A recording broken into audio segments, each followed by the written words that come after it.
Kaka Euja Shambare Sekuru wanako Tinashe Mutarisi Hojos kudi wane shimoko king. Yes, pakurova stonyeni andishaike musupu senge ndiri onyeni. Mixen mingu ndiri parokesheni. Bazuka na pumacol bad combination.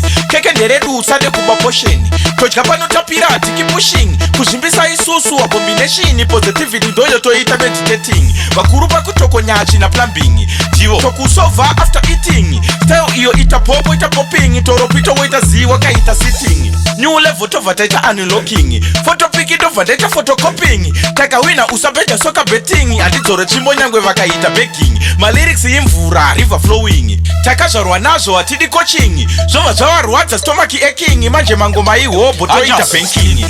Musade kuti zvimbisa. Musade kuti zvimbisa.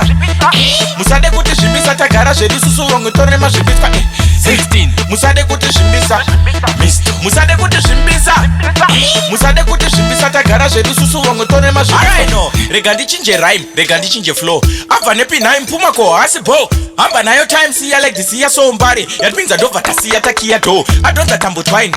Set go, kuganza nayo crime. Papa leilo, madziya kaim naim. Pama station, ndiriwe mufiri munge pai. Next home, avata ndaonekwa pamabingo. Sabata, bo, boringo. Fafeza kolon, chidembo. Kakata, zvese zvotobuda bo. Musade kuti zvimbisa. Musade kuti zvimbisa. Musade kuti zvimbisa tagara zvedu vamwe susu tone mazvimbiswa kare 16. Musade kuti zvimbisa. Musade kuti zvimbisa. Musade kuti zvimbisa tagara zvedu vamwe susu tone mazvimbiswa kare. Shimoko king. Yes, pakurova stonyeni andishaike musupu senge ndiri onyeni. Mixen mingu ndiri parokesheni. Bazuka na pumacol bad combination.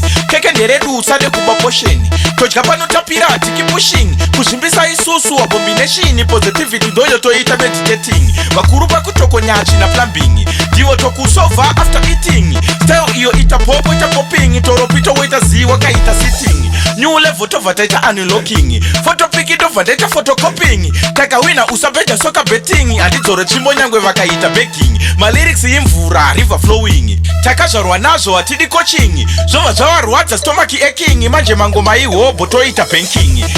Musade kuti zvimbisa. Musade kuti zvimbisa. Musade kuti zvimbisa tagara zvedu susu vamwe tone mazvimbiswa 16. Musade kuti zvimbisa.